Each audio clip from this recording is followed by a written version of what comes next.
Hi everyone. Today we're going to talk about two of the most important gene regulation systems within a bacteria, the lac operon and the TRP operon. These operons control how bacteria turns groups of genes on and off using signals from their environment. In this video, I'm going to demonstrate how each works and the difference between both of them. So what is an operon? An operon is a group of genes that is controlled together by a promoter, an operator, and a terminator. A single switch can turn several genes on and off, which is important for bacteria that want to save as much energy as possible. First, we're going to explore the lac operon. The main components of the lac operon include the lac I gene, which produces a repressor protein, the promoter, which is where RNA polymerase binds to, the operator, which is the on and off switch, which is controlled by the repressor, structural genes, which include lac Z, which makes beta-galactosidase, lac Y, which makes permease, and lac A, which makes transacetylase. The terminator is the signal to stop transcription. Normal conditions are when no lactose is present. This is when lac I creates a repressor protein which binds to the operator. This stops RNA polymerase from binding and passing through. This creates the operon, which is off, and this is called repression. When lactose is present, some of it is converted to allolactase, which acts as the inducer. The inducer binds to the repressor, which detaches it from the operator and allows RNA polymerase to move through the operator and reach lac Z, lac Y, lac A, and the terminator. This activates transcription and translation. Now the cell is able to produce beta-galactosidase, permease, and transacetylase. There are such things called cap and camp regulations. This is the second layer of lac operon control. Even if lactose is present, the lac operon is not active unless glucose is low. How does this complex work? When glucose is low, the cell produces camp. Camp binds to cap, and together the complex is able to increase RNA polymerase binding to the operator and moving through the system. The result is high transcription of lac Z, lac Y, and lac A.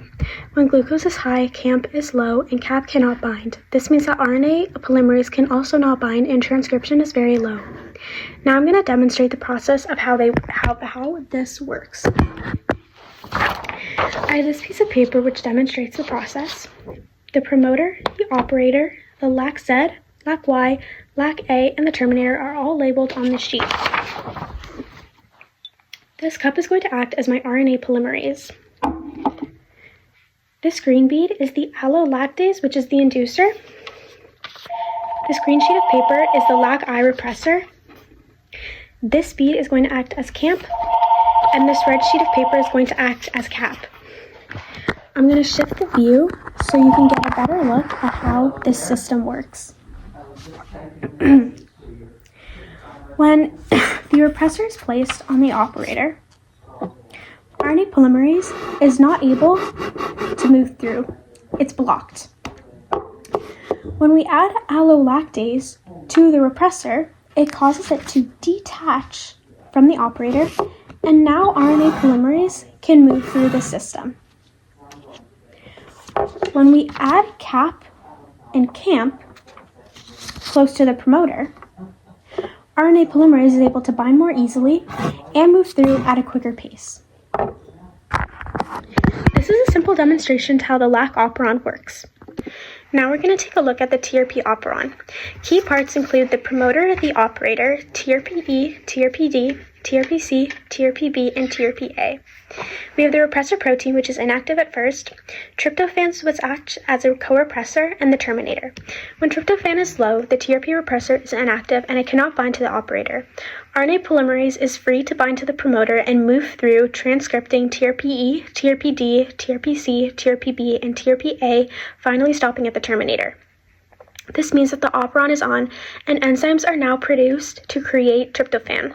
This is called activation. When tryptophan is high, it binds to the repressor. Now it acts as the co-repressor. The repressor becomes active and binds to the operator. RNA polymerase is now blocked. The operon switches off, and this is called repression to prevent waste. Now it's time for the demonstration. I again have a piece of paper which is labeled with promoter, operator, TRPE, TRPD, TRPC, TRPB, TRPA, and the terminator. This cup is again going to act as RNA polymerase. This green sheet of paper is going to act as inactive repressor, and these green beads are going to act as tryptophan. I'm again going to shift view just so you can get a better look at what's really going on. When the inactive repressor stays away, RNA polymerase is free to move through the TRP operon. Tryptophan is what activates the inactive repressor. So if we add that there, the inactive repressor can now bind to the operator, and the RNA polymerase is blocked. That was another simple demonstration of how the TRP operon works. Now we're going to do a quick comparison of them both just so you can see the key differences. The LAC operon is originally off while the TRP operon is originally on. The LAC operon is signaled by the inducer and the TRP operon is signaled by the co-repressor. The LAC operon is turned on and off by switching between it being induced and activated, and the TRP operon is switched on and off by the co-repressor. The LAC operon is used to break down glucose and the TRP operon is used to make tryptophan. Congrats! You just learned about the LAC operon and the TRP operon. I hope this video was helpful to your understanding and that these demonstrations were an easy visual for you to better understand how both of these operons work. Good luck on your studying.